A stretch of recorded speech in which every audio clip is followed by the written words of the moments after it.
भौतिक विज्ञान के क्वेश्चन को आज हल करके बताया जाएगा। उसके बाद रसायन विज्ञान पेपर हल होगा। तो सेट 2 आप लोग पूरा वीडियो को देखिए जिससे पेपर आपको आसान हो जाए। तो पहला क्वेश्चन दिया गया इसमें, अवतल दर्पण द्वारा किसी वस्तु का सीधा एवं बड़ा प्रतिबिंब बनाने के लिए उसे रखना होगा। तो अवतल दर्पण द्वारा किसी वस्तु को सीधा एवं बड़ा प्रतिबिंब बनाने के लिए उसे रखना होगा। इसमें 4 ऑप्शन दिया गया है। पहला, दर्पण से वक्रता केंद्र सी पर, दर्पण के फोकस बिंदु एफ पर, दर्पण के वक्रता केंद्र सी और उसके फोकस बिंदु एफ के बीच में। चौथा ऑप्शन है दर्पण के ध्रुव पी और उसके फोकस बिंदु एफ के बीच में। तो इसका उत्तर हो जाएगा, अब ये क्वेश्चन देखे हैं वही क्वेश्चन का आपका चौथा विकल्प जो ऑप्शन जो है सही हो जाएगा। जिसमें आपका क्या है, दर्पण के ध्रुव पी और उसके फोकस बिंदु एफ के बीच में। तो दर्पण के ध्रुव पी और उसके फोकस बिंदु एफ के बीच में आपका इसका ऑप्शन क्या हो जाएगा, सही होगा। चौथा ऑप्शन इसमें सही है। तो ख वाला क्वेश्चन देखेंगे। ख वाला क्वेश्चन है कि निकट दृष्टि दोष से पीड़ित एक व्यक्ति को यह दोष दूर करने के लिए किस लेंस या दर्पण का उपयोग करना चाहिए। तो निकट दृष्टि दोष से पीड़ित एक व्यक्ति है और इस दोष को दूर करने के लिए किस लेंस का दर्पण का उपयोग करना चाहिए। तो पहला ऑप्शन दिया है उत्तल लेंस, अवतल लेंस, उत्तल दर्पण और अवतल दर्पण। तो निकट दृष्टि से दोष से पीड़ित अगर व्यक्ति है तो उसको आपको चश्मे में आपको अवतल लेंस लगाना पड़ेगा। और दूर दृष्टि दोष से पीड़ित व्यक्ति है तो चश्मे में आपको उत्तल लेंस लगाना पड़ता है। और निकट दृष्टि दोष रहता है तो अवतल आपको लेंस का प्रयोग करते हैं। तो इसलिए इसमें ऑप्शन कौन सही होगा, इसमें दूसरा ऑप्शन क्या है, सही है। अगला क्वेश्चन है, विद्युत ऊर्जा की इकाई है। तो विद्युत ऊर्जा की इकाई क्या है, इसमें ऑप्शन दिया है वोल्ट है, वाट है, एम्पियर है, वाट आपका सेकंड है। तो इसमें से वैद्युत ऊर्जा का जो इकाई है इसमें ऑप्शन हो जाएगा वाट सेकंड होता है। वाट सेकंड आपको वैद्युत आपका ऊर्जा का मात्रक होता है वाट सेकंड। तो अगला क्वेश्चन इसमें दिया गया है, स्थिर विद्युत चुंबकीय क्षेत्र में ध्रुवों के बीच किसी धारावाही चालक पर लगने वाले बल की दिशा ज्ञात करने के लिए उपयुक्त नियम है। तो स्थिर चुंबकीय क्षेत्र में ध्रुवों के बीच किसी धारावाही चालक पर लगने वाले बल की दिशा ज्ञात करने के लिए उपयुक्त नियम है। पहला जो नियम दिया गया है मैक्सवेल का कार के स्क्रू नियम, फ्लेमिंग के दायां हाथ का नियम, फ्लेमिंग के बायां हाथ का नियम और ओम का नियम। तो इसमें जो स्थिर चुंबकीय क्षेत्र में ध्रुवों के बीच में जो धारावाही चालक पे लगने वाला बल का जो नियम दिए थे ये फ्लेमिंग के बायां हाथ का नियम पे आधारित होता है। तो इसमें ऑप्शन जो सही हो जाएगा फ्लेमिंग के बायां हाथ का नियम। यह पेपर कोड 824 बीके चल रहा है, इसलिए इस पेपर को आप लोग पूरा देखिए जिससे आपको पेपर पूरा समझ में आ जाए। तो अगला क्वेश्चन अब जानेंगे 2 का क में दिया गया है आपका दो दृष्टि दोष क्या है। दो दृष्टि दोष क्या है आपका 2 का क, इस दोष को दूर करने के लिए क्या करना होगा। तो दो दृष्टि दोष किसे कहते हैं, बहुत आसान है। वह दृष्टि दोष जो दूर की वस्तुएं स्पष्ट दिखाई देती हैं तथा निकट की वस्तुएं स्पष्ट दिखाई नहीं देती हैं, ऐसे दृष्टि दोष को दूर दृष्टि दोष कहते हैं। दूर दृष्टि दोष किसे कहते हैं, कितना आसान उत्तर है। दूर दृष्टि मतलब दूर की वस्तुएं स्पष्ट दिखाई देंगे और निकट की वस्तुएं स्पष्ट दिखाई नहीं देती हैं, ऐसे दृष्टि दोष को दूर दृष्टि दोष कहते हैं। इसका निवारण पूछा गया, इस दोष को निवारण करने के लिए क्या उपाय है। इसको निवारण करने के लिए, इस दृष्टि दोष को निवारण के लिए चश्मे में उत्तल लेंस प्रयुक्त करना पड़ेगा। अगर उत्तल लेंस उस चश्मे में प्रयुक्त कर दिया जाए तो दूर दृष्टि दोष का आपका दूर हो जाएगा। तो इसके निवारण के लिए चश्मे में उत्तल लेंस प्रयुक्त करेंगे तो दूर दृष्टि दोष किसे कहते हैं, समझ में आ गया होगा। अब अगला क्वेश्चन 2 का ख जानेंगे। बहुत आईएमपी प्रश्न है, यह कई सेटों के पेपर में आया है। प्रकाश के प्रकीर्णन से आप क्या समझते हैं। तो प्रकाश के प्रकीर्णन से आप क्या समझते हैं, अब इसके बारे में इसका उत्तर तैयार करेंगे।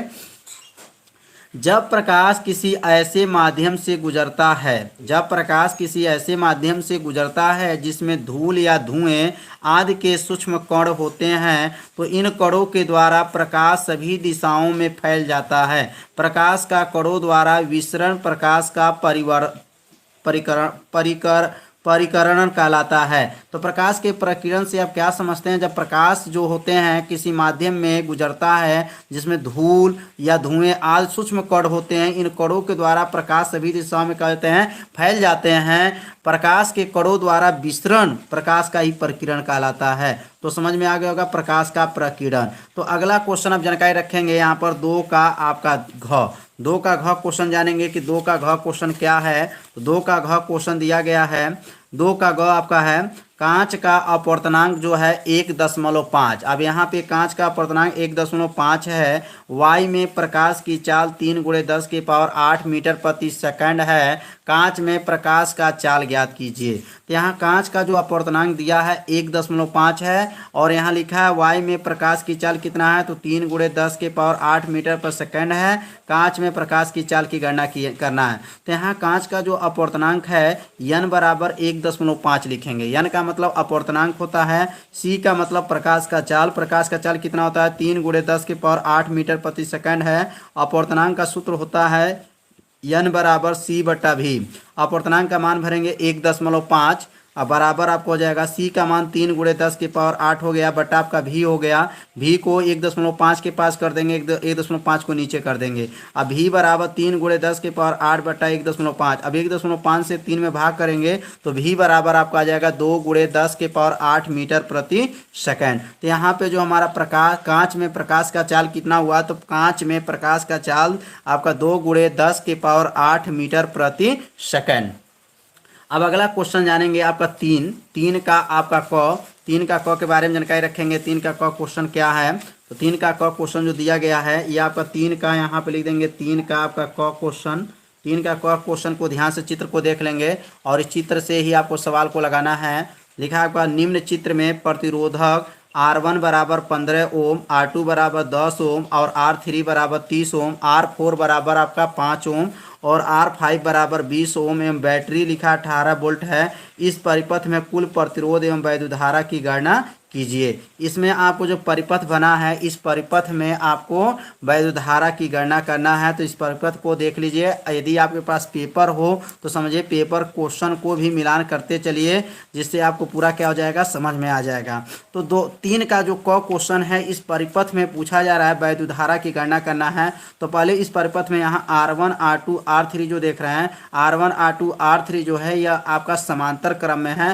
पहले इस समांतर क्रम का तुल्य प्रतिरोध इसका यहाँ पे प्रतिरोध निकाल लेंगे। उसके बाद से इस चित्र में यह R4 और R5 भी समांतर क्रम में है। तो इसको समांतर क्रम में तुल्य प्रतिरोध जब निकल जाएगा तो यहाँ का तुल्य प्रतिरोध और यहाँ का जो तुल्य प्रतिरोध आएगा तो श्रेणी क्रम हो जाएगा। अब यहाँ पूरा जो जितना प्रतिरोध का मान निकलेगा और यहाँ का जो प्रतिरोध निकलेगा श्रेणी क्रम बनेगा। तो अब यहाँ सबसे पहले R1 R2 R3 को समांतर क्रम निकाल लेंगे, उसके R4 R5 को श्रेणी समांतर क्रम निकाल करके तब आगे बढ़ेंगे। तो यहाँ R1 R2 R3 मान ऊपर दे दिया। R1 का मान आपका 15 और R2 का मान आपका 10 और R3 का मान 30 दिया है। तो इसको नोट कर लेंगे कि R1 कितना है, R2 कितना है। तो R1 जो है R1 बराबर दिया है 10 ओम, R1 बराबर 15 ओम है, R2 बराबर 10 ओम है, R3 बराबर 30 ओम है, R4 बराबर 5 ओम है और R5 बराबर 20 ओम है। तो यहाँ पर R1 R2 R3 जो था चित्र में देखें R1 R2 R3 जो है वह समांतर क्रम में है। तो R1 का मान 15, R2 मान या R3 मान, तो 15 ओम 10 ओम और 30 ओम समांतर क्रम में जुड़े हैं। तो समांतर क्रम का तुल्य प्रतिरोध का सूत्र होता है कि 1/R बराबर 1/R1 plus 1/R2 plus 1/R3 है। 1/R बराबर 1/R1 का मान आपका 15 हो जाएगा, प्लस हो जाएगा 1/R2 का मान 10 हो गया, प्लस 1/आपका 30 हो जाएगा। फिर लिखेंगे आपका 1/R बराबर, अब यहाँ पे हर बराबर नहीं है, 15 है, 10 है, 30 है, हर बराबर नहीं है। तो यहाँ पर 2 से गुणा कर देंगे तो आपको 30 हो जाएगा और यहाँ पे 3 से गुणा कर देंगे तो 30 हो जाएगा। सबका हर बराबर हो जाएगा। माने यहाँ 15 10 30 का एलसीएम 30 होता है। तो यहाँ पे एलसीएम भी निकाल सकते हैं और यहाँ हर को बराबर करने के लिए यहाँ 2 से गुणा करेंगे तो 15 दूना 30, यहाँ 2 1 9 2 हो गया। यहाँ पे 30 लाने के लिए 3 से गुणा करेंगे तो 3 1 9 3, आपका 30 10 में 30 आपको हो जाए। सबके नीचे देखिए 30 30 30, अब हर बराबर हो गया। तो अब नीचे लिखेंगे 1/R बराबर यहाँ पे 2 1 3 2 और 3 5 1 6, 6 बटा आपका 30 हो जाएगा। R1 R बटा 1 बराबर आपको हो जाएगा आपका यहाँ पर उल्टा कर दिया जाए, R को ऊपर कर देंगे, 1 को नीचे कर देंगे, 30 ऊपर चला जाएगा, 6 नीचे चला जाएगा। यहाँ पर पक्षांतर किया गया, उल्टा कर दिया गया, R ऊपर 1 नीचे, 30 ऊपर नीचे, आपका 6 आ गया। 6 पचे 30, R का मान 5 ओम। जो आपका चित्र में देखे हैं, यहाँ जो चित्र में इसमें टोटल जो है 5 ओम तुल्य प्रतिरोध है। अब इसमें तुल्य प्रतिरोध कितना है, तो यह R4 है और ये R5 है, तो इसमें तुल्य प्रतिरोध की गणना करेंगे। तब यहाँ लिखेंगे आपका अब 5 ओम 20 ओम, क्योंकि R4 में 5 ओम है। R4 कितना ओम है, तो 5 ओम है, और R5 जो है 20 ओम है। तो 5 ओम और 20 ओम किस क्रम में है, तो समांतर क्रम में है। समांतर क्रम का सूत्र क्या होता है, तो 1 बटा R डैश कर देंगे, क्योंकि यहाँ पे R निकाले थे, इसलिए यहाँ पर R डैश कर दिया जाएगा पहचान अलग के लिए, बराबर 1 बटा R1 प्लस 1 बटा R2। 1 बटा R डैश बराबर हो जाएगा 1 बटा R1 का मान या 5 रखेंगे, R2 का मान आपका 20 रखेंगे। 1 बटा R डैश बराबर, दोनों का हर बराबर नहीं है, 20 है 5 है, 4 से गुणा करेंगे, हर बराबर होगा 4 बटा 20 प्लस 1 बटा 20। फिर 1 बटा R डैश बराबर 4 और 1 मिलकर के कितना हो जाएगा आपका 5, 5 बटा आपका 20 हो गया। फिर आपका R डैश को ऊपर कर देंगे, नीचे 1 करेंगे, तो 20 बटा आपका 5 हो जाएगा। 5 चौको 20, अब R डैश बस 4 ओम। अब 4 ओम किसका मान निकला, तो इस परिपथ में 4 ओम आ गया और इस परिपथ में 5 ओम आया। तो यह 5 ओम और 4 ओम, 5 ओम और 4 ओम पूरा मान ये आपका 4 ओम या 5 ओम मिला करके ये श्रेणी क्रम में अब है। तब श्रेणी क्रम में लिखेंगे आपके यहाँ पर कि 5 ओम और 4 ओम जो निकला है श्रेणी क्रम में है। अब इसको R डबल डैश कर देंगे, R1 प्लस R2। R1 का मान 5 रखेंगे, R2 का मान 4 रखेंगे, 5 4 मिलकर के 9। आपका टोटल, इसमें टोटल जो चित्र में देखे हैं, इसमें टोटल आपको 9 आपका तुल्य प्रतिरोध हो रहा है। तो यहाँ 9 आपका ओम हो जाएगा। I का सूत्र होता है V बटा R डबल डैश कर देंगे। अब यहाँ I बराबर V का मान 18 वोल्ट दिया गया था, 18 बटा आपका 9 हो जाएगा। 9 से 18 को काट देंगे, I बराबर 2 एम्पियर। तो समझ में आ गया होगा, ये क्वेश्चन बहुत आसान क्वेश्चन था आपका, बस चित्र को समझना था कौन श्रेणी क्रम है और कौन समांतर क्रम है। अब अगला क्वेश्चन के बारे में जानकारी रखेंगे।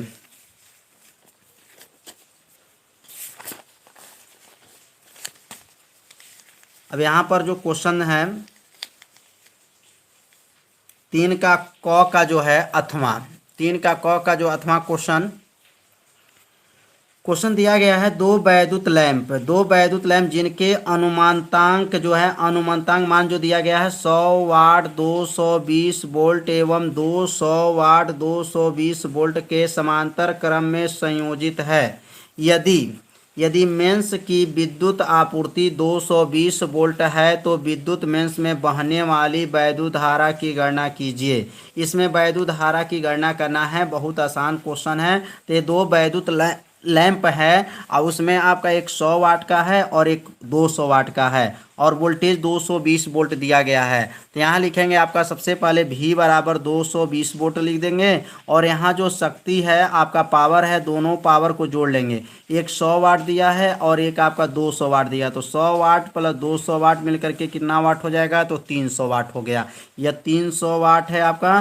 फिर I बराबर प्रश्नवाचक कर देंगे, I बराबर पूछा जा रहा है प्रश्न में I का मान कितना है, वैद्युत धारा की गणना कीजिए। अब यहाँ पर सामर्थ्य का सूत्र होता है, सामर्थ्य बराबर वोल्टेज गुणे धारा होता है। तो यहाँ सामर्थ्य का मान नहीं पूछा जा रहा है, इसमें धारा का मान पूछा जा रहा है। तो सूत्र को पक्षांतर करके बनाएंगे, V गुणे I बराबर P लिख सकते हैं और I बराबर P बटा V लिख सकते हैं। अब I बराबर P का मान कितना दिया है, तो 300 दिया है और V का मान कितना दिया है, 220 दिया है। अब इस 0 से 0 को काट देंगे, 22 से 30 में भाग करेंगे तो 1.36 एम्पियर आ जाएगा। वैद्युत धारा का मान कितना हो जाएगा आपका, 1.36 एम्पियर हो गया। बहुत आसान था। तो इसमें सबसे पहले वोल्टेज नोट करेंगे और उसके बाद से जो सामर्थ्य है, सामर्थ्य दोनों सामर्थ्य को जोड़ देंगे। आपका पूरा सामर्थ्य आपका मालूम हो जाएगा, 300 इसमें वाट आया और धारा का सूत्र लिख करके उसमें मान रख करके भाग कर देंगे, आंसर हो जाएगा। अब अगला क्वेश्चन जो देखेंगे, क्वेश्चन दिया है यहाँ पर कि एक मोटरसाइकिल, ध्यान से देखेंगे क्वेश्चन थोड़ा सा बड़ा है लेकिन बहुत आसान ये भी है। एक मोटरसाइकिल में पीछे का दृश्य देखने के लिए, एक मोटरसाइकिल से आपको पीछे का अगर दृश्य देखने के लिए बात किया जा रहा है यहाँ पर 5 मीटर की वक्रता त्रिज्या आर से दिखाते हैं, प्रदर्शित करते हैं। तो वक्रता त्रिज्या कितना दिया है, 5 मीटर वाला उत्तल दर्पण लगा है। पीछे से आ रही दूसरी आपका जो साइकिल जो 5 मीटर की दूरी पर है उसे प्रतिबिंब की स्थिति, प्रकृति एवं आकार ज्ञात कीजिए। तो यहाँ पर वक्रता त्रिज्या कितना दिया है, तो वक्रता त्रिज्या जो है 5 मीटर है, तो r बराबर 5 मीटर नोट कर लेंगे। और जब वक्रता त्रिज्या 5 मीटर है तो फोकस दूरी का सूत्र होता है f बराबर r बटा आपका 2 होता है। तो यहाँ f बराबर r का मान 5/2 मीटर हो जाएगा। 2 से आपको 5 अगर काटना चाहें तो काट सकते हैं, नहीं काटेंगे तो कोई दिक्कत नहीं है। अब f बराबर 5/2 नोट कर लेंगे। u मैंने जो आपको वस्तु की जो दूरी है वह u बराबर आपको 5 मीटर, और यह दर्पण के आपका जो सामने है इसलिए u का मान हमेशा का रहता है ऋणात्मक होता है, तो u बराबर 5 मीटर हो जाएगा। v बराबर पूछा जा रहा है, v का मान ज्ञात कीजिए, मैंने प्रतिबिंब का आपका स्थिति बताना है। तो सूत्र होता है 1 बटा आपका लेंस का सूत्र होता है 1/v माइनस 1/u बराबर 1/f। यह किसका सूत्र आपका हो जाएगा, तो ये आपका यह लेंस का सूत्र हो जाएगा। लेकिन यहाँ लेंस का सूत्र का प्रयोग नहीं करना है, यहाँ पर तो दर्पण का प्रयोग करना है। क्वेश्चन में दर्पण का सूत्र का प्रयोग करेंगे तो इसलिए यहाँ पर प्लस हो जाएगा 1/v प्लस आपका 1/u सूत्र हो जाएगा। और यहाँ पे जो दिया गया है आपका 1/v माइनस था, यहाँ पे प्लस हो जाएगा 1 आपका माइनस आपका 5 हो जाएगा बराबर 1/f का मान 5/2। अब यह प्लस माइनस मिल करके आपका यहाँ पर माइनस हो जाएगा, माइनस 1/5 2 आपका 5 हो जाएगा। फिर इसके बाद से आपका ये अब 1/5 को पक्षांतर करेंगे तो ये माइनस है, तो उधर जाकर पक्षांतर जब होगा तो आपका हो जाएगा आपका यहाँ पर प्लस हो जाएगा। फिर अब यहाँ प्लस जब हो जाएगा, क्योंकि आपका यहाँ लेंस का सूत्र का प्रयोग नहीं किया जाएगा, यहाँ पर दर्पण दिया है क्वेश्चन में, तो दर्पण का सूत्र का ही प्रयोग करेंगे। तो यहाँ पर आपका दर्पण का सूत्र हो जाएगा, यहाँ लेंस नहीं लिखेंगे, यहाँ दर्पण लिख देंगे 1/v प्लस 1/u बराबर 1/f। यहाँ पर प्लस माइनस मिलके माइनस होगा, पक्षांतर करने पर आपका क्या हो जाएगा, आपका यहाँ पर प्लस हो जाएगा।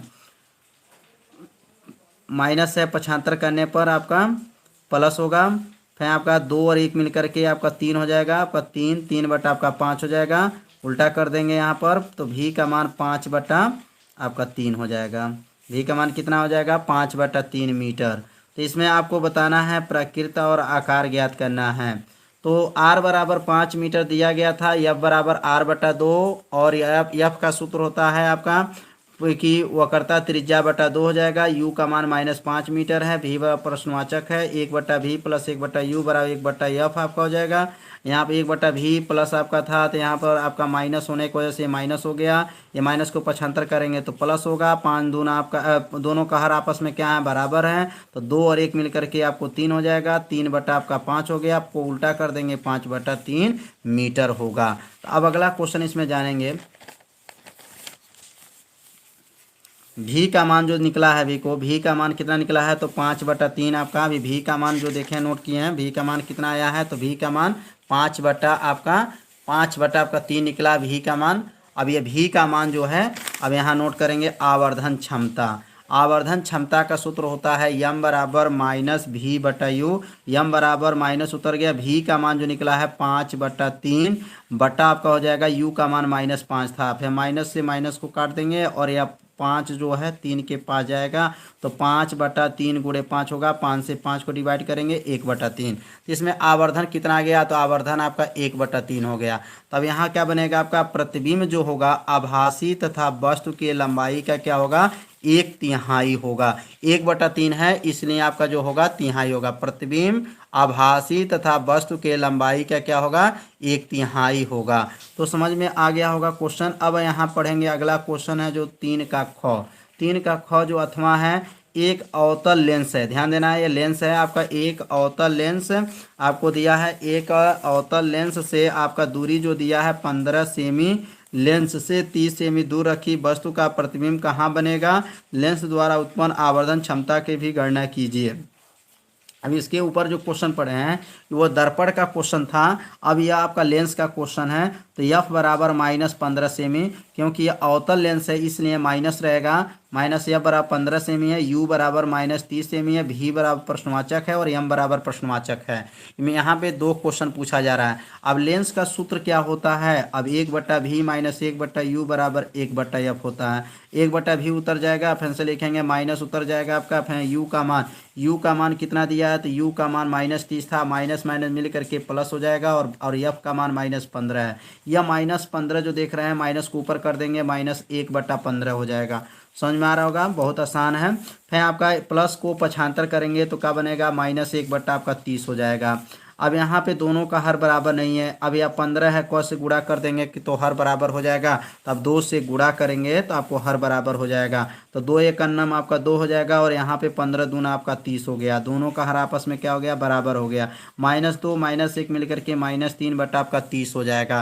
फिर आपको यहाँ पर उल्टा कर देंगे, 30 ऊपर कर देंगे, -3 को नीचे कर देंगे, भी ऊपर चला जाएगा, 1 नीचे आ जाएगा। अब यहाँ 3 से 30 को काटेंगे तो कितने बार में जाएगा आपका, 10 बार में जाएगा। और यहाँ इसको एक जो देख रहे हैं एक को छोड़ सकते हैं। अब यहाँ पे नोट कर लेंगे भी का मान कितना आया, तो भी का मान आपका -10 सेमी आया। तो भी का मान -10 सेमी आ गया। अब आवर्धन क्षमता, अब आवर्धन क्षमता जो है अवतल लेंस का आवर्धन क्षमता का सूत्र क्या होता है, तो एम बराबर v/u होता है। क्या होता है, एम बराबर क्या होता है, v/u। एम बराबर भी का मान कितना है, तो -10 है और u का मान कितना है, तो -30 है। माइनस माइनस को काट देंगे, 0 से 0 को काट देंगे। आवर्धन क्षमता कितना आया, एम बराबर 1/3 या 3 से इसमें 1 में भाग करेंगे तो 0.33 आ जाएगा। तो यहाँ प्रतिबिंब क्या बनेगा, प्रतिबिंब लेंस से कितनी दूरी पर रहेगा, तो प्रतिबिंब जो होता है लेंस से 10 सेमी दूरी पर होगा। तो 3 का ग को ख जो क्वेश्चन का जो अथवा था, तो अथवा वाला भी क्वेश्चन समझ में आ गया होगा। अब अगला क्वेश्चन जो है मोस्ट आईएमपी है, जो हमेशा परीक्षा में पूछा जाता है। अब यहाँ पे इस क्वेश्चन को देखेंगे। अब वैद्युत मोटर का कार्यकारी सिद्धांत क्या है, कार्यकारी सिद्धांत क्या है, इसकी रचना एवं कार्य विधि चित्र बनाकर स्पष्ट व्याख्या आपको कीजिए। दिया आपका वैद्युत मोटर का कार्यकारी सिद्धांत क्या है, अब इसके बारे में जानकारी रखेंगे।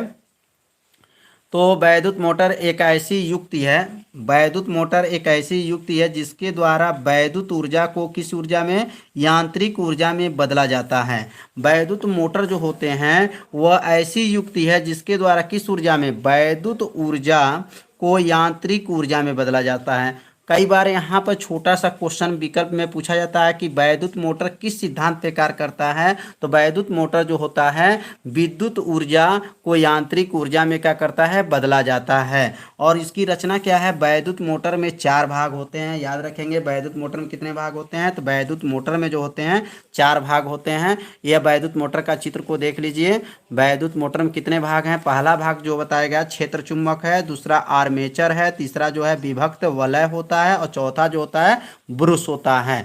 तो वैद्युत मोटर में कितने भाग होते हैं, तो जानकारी हो गया। वैद्युत मोटर में आपका 4 भाग होते हैं। 4 भाग में आपका क्षेत्र चुंबक क्या है, आर्मेचर क्या है, विभक्त वलय क्या है, ब्रुश क्या है। तो सबसे पहले आप जानेंगे आपका क्षेत्र चुंबक। क्षेत्र चुंबक क्या है, इसमें जो क्षेत्र चुंबक इसको दोनों जो भाग में लगा है उसको क्षेत्र चुंबक कहा जाता है। इसके बीच में एक आर्मेचर कुंडली लगा है, ABCD जो लिखा है उसको आर्मेचर कुंडली लगा हुआ है आपका। तो यहाँ क्षेत्र चुंबक के बारे में आप जानकारी होगा कि यह 2 शक्तिशाली चुंबक होता है जिसपे N और S लगा लिखा रहता है। इस पे N है और इस पे क्या लिखा है, S लिखा रहता है। तो अब यहाँ लिखेंगे क्षेत्र चुंबक में कि यह एक शक्तिशाली अस्थायी चुंबक होती है। क्या लिखेंगे, यह एक शक्तिशाली अस्थायी चुंबक होती है जिसके ध्रुव यंत एवं क्या होते हैं, यश होते हैं। इसके ध्रुव जो होते हैं यन होते हैं और यश होते हैं। आर्मेचर क्या होता है, तो लिखेंगे यह एक आयतकार कुंडली है, एक आयत जैसा बना है, इसमें आपका आयतकार कुंडली होता है जो नर्म लोहे का। आर्मेचर कहाँ पे है, तो आर्मेचर जो देख रहे हैं यह आपको आर्मेचर कुंडली है, ABCD है, जो आपका नर्म लोहे का क्रोड पर पृथक्कृत तांबे के तार लपेटकर बनाई जाती हैं। आर्मेचर क्या है, तो लिखेंगे यह एक आयताकार कुंडली है जो नर्म लोहे के क्रोड पर पृथक्कृत तांबे के तार लपेटकर बनाई जाती है, जो ABCD है। जो चित्र में देखे हैं ABCD वो आर्मेचर है। अगला जो हमारा है हेडिंग है विभक्त वलय। विभक्त वलय क्या है, कुंडली के दोनों सिरे विभक्त वलय यल तथा यम से जुड़े रहते हैं। तो यह यल और यम जो देख रहे हैं यहाँ चित्र में जो देख रहे हैं यल और यम जो बना है, ये इसी को विभक्त वलय कहते हैं। आपको विभक्त वलय यल और यम जो होते हैं, आर्मेचर जो कुंडली है इसमें आ करके जुड़ा रहता है, उसी को विभक्त वलय कहते हैं। तो कुंडली के दोनों सिरे विभक्त वलय यल तथा यम से जुड़े रहते हैं। विभक्त वलय दो अर्धवृत्ताकार वलयों के रूप में होते हैं। जो विभक्त वलय होते हैं दो अर्धवृत्ताकार वलयों के रूप में होते हैं तथा आर्मेचर के साथ साथ क्या होते हैं, घूमते हैं। आर्मेचर के साथ क्या करते हैं, या आपका विभक्त वलय जो होते हैं आर्मेचर के साथ भी इसमें नाचते रहते हैं। तो अगला जो हमारा है हेडिंग है ब्रुश। ब्रुश क्या होता है, तो विभक्त वलय ग्रेफाइट के बने दो ब्रुशों पी तथा क्यू से स्पर्श रहते हैं। इनका संबंध दो संयोजक पेंचों से होता है। विभक्त वलय जो होता है आपका, विभक्त वलय ग्रेफाइट के बने दो ब्रुशों पी और क्यू, इसमें दो आपका पी और क्यू लगा होता है जिसे ब्रुश कहते हैं। चित्र में देखेंगे यहाँ पर पी है और यहाँ पे क्यू है, इसी को ब्रश कहते हैं। ब्रुश यहाँ लिखा गया ब्रुश है, पी और क्यू जो है आपका ब्रुश है। इसमें विभक्त वलय ग्रेफाइट से बने दो ब्रुशों पी तथा क्या होते हैं, क्यू से क्या करते हैं, वो स्पर्श करते रहते हैं। कौन स्पर्श करते हैं, तो विभक्त वलय। इनका संबंध दो संयोजक पेंचों से होता है। उनका जो संबंध होता है दो संयोजक पेंच लगा होते हैं उसी से होता है। अगला हमारा पढ़ेंगे सिद्धांत। सिद्धांत क्या है, जब किसी कुंडली को, जब उस कुंडली को याद रखेंगे, जो मोटर है उसकी कुंडली की बात हो रही है। जब किसी कुंडली को चुंबकीय क्षेत्र में रख कर उसमें वैद्युत धारा प्रवाहित की जाती है, जब उसके अंदर करंट जाता है, धारा प्रवाहित की जाती है, तो उस पर एक बलयुग्म कार्य करने लगता है। बलयुग्म मतलब ये धीरे धीरे नचने लगता है, उसमें बलयुग्म कार्य करने लगता है। यदि कुंडली अपनी अक्ष को परितः घूमने के लिए स्वतंत्र है तो वह उस बलयुग्म के कारण, आपको बलयुग्म के कारण चुंबकीय क्षेत्र में घूमने लगती है। अब यहाँ पे यदि कुंडली अपनी अक्ष पर परितः क्या हो जाए, घूमने के लिए क्या हो जाए, स्वतंत्र है, तो वह इस बलयुग्म के कारण चुंबकीय क्षेत्र में क्या लगती है, घूमने लगती है। घूमने की दिशा जो होता है फ्लेमिंग के बाएं हाथ के नियम के अनुसार होती है। जो फ्लेमिंग के बाएं हाथ का नियम पढ़े होंगे तो फ्लेमिंग के बाएं हाथ के नियम के अनुसार होती है। तो फ्लेमिंग के बाएं हाथ यदि आप नहीं जानते होंगे तो कमेंट कीजिएगा, तो फ्लेमिंग के बाएं हाथ का नियम भी आपको बता दिया जाएगा। अब हम लोग पढ़ेंगे कार्यविधि। जब बैटरी से कुंडली में वैद्युत धारा प्रवाहित करते हैं तो फ्लेमिंग के बाएं हाथ के नियम से कुंडली की भुजाओं ए बी तथा सी डी पर बराबर परंतु विपरीत दिशा में दो बल कार्य करने लगते हैं। यह दोनों बल एक बलयुग्म बनाते हैं जिसके के कारण कुंडली वामावर्त दिशा में घूमने लगती है।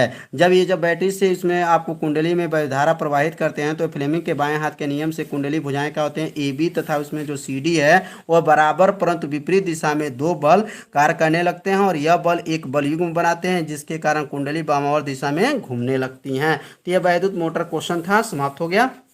अब अगला हम लोग इसके बारे में जानकारी रखेंगे, इसका 8वां क्वेश्चन। अब 8वां क्वेश्चन दिया गया है प्रत्यावर्ती धारा जनित्र। प्रत्यावर्ती धारा जनित्र का सिद्धांत क्या है, इसकी रचना एवं कार्य विधि को बताइए। तो अब यहाँ पे जनित्र मतलब जनरेटर के बारे में जानकारी रखेंगे। वह यंत्र जो यांत्रिक ऊर्जा को वैद्युत ऊर्जा में बदल देता है। यांत्रिक ऊर्जा से वैद्युत ऊर्जा में कौन बदलता है, तो डायनमो होता है, वैद्युत जनित डायनमो कहलाता है। प्रत्यावर्ती धारा जनित्र निम्नलिखित भाग होते हैं। इसमें भी वही भाग होता है जिसमें क्षेत्र चुंबक होता है, आर्मेचर होता है, बस विभक्त वलय के जगह पर आपको सर्पी वलय होता है। इसमें क्या होता है, सर्पी वलय। इसका चित्र देखिए, आपका उसका जो चित्र भी पढ़े हैं, अभी मोटर पढ़े हैं, अब यहाँ पे आ गया आपका डायनमो जो जनित्र है।